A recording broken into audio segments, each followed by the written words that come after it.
మన రైల్వే వాళ్ళు టికెట్ లేకపోతే ఫైన్ కట్టించుకుంటారు కదా, మరి ట్రైన్ లేట్ అయితే వాళ్ళు ఫైన్ కడతారా? యాక్చువల్లీ కట్టారు.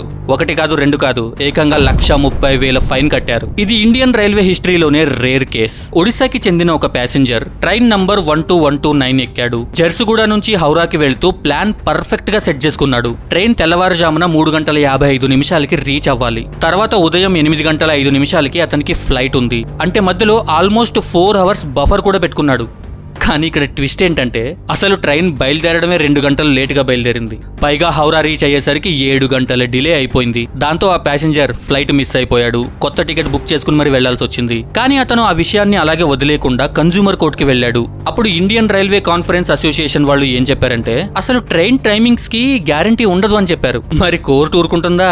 పబ్లిక్ సర్వీస్ అంటే రెస్పాన్సిబిలిటీ ఉండాలి. రొటీన్ డిలే ఎక్స్క్యూజెస్ యాక్సెప్టబుల్ కాదు అని గట్టిగా ఇచ్చి పడేసింది. పైగా ఫ్లైట్ లాస్ కి 20,000, మెంటల్ స్ట్రెస్ కి 30,000, లీగల్ కాస్ట్ కి 5,000, టోటల్ 55,000 ఫైన్ వేసింది. ఈ ఫైన్ కట్టేస్తే సరిపోయేది. కానీ రైల్వే వాళ్ళు టైం కి పేమెంట్ చేయలేదు. సో కోర్టు మళ్లీ రోజుకి 500 చొప్పున పెనాల్టీ వేసింది. 200 రోజులు డిలే అయ్యింది. మొత్తం కలిపి 1,30,000 పెనాల్టీ కట్టాల్సి వచ్చింది. సో కామన్ పీపుల్ ఫైట్ చేస్తేనే జస్టిస్ వస్తుంది. ఒకవేళ డిలే వల్ల లాస్ అయితే లీగల్ గా ఫైట్ చేయొచ్చు.